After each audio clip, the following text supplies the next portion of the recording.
In this video, I'm going to show you how you can take off the background of an image. At the moment, these are the images I have and I want to take off their backgrounds. After we have finished removing their backgrounds, this is how they will look like. You see that the backgrounds are gone. Without wasting further time, let's get started with a step-by-step tutorial. So this is the free tool I'm going to use to remove the background of my image. It is called remove.bg. So I'll just go to my folder, click and drag, then I drop it right here. And the AI is doing its thing at the background, and boom, we are right there. The background is gone. I go ahead and click on download to have a copy of it. You can change the name if you want.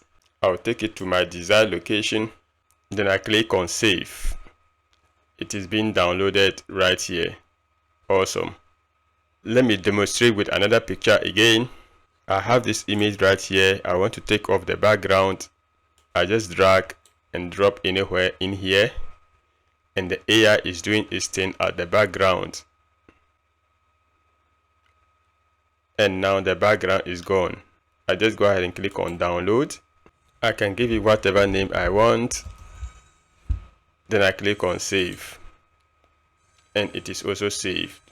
Perfect. Now if I go to the folder where I saved them, I have the two images right here, and you see that the backgrounds are gone. So that's it on how to remove the background of your image. In the meantime, stick around to watch a tutorial, YouTube things you should watch next.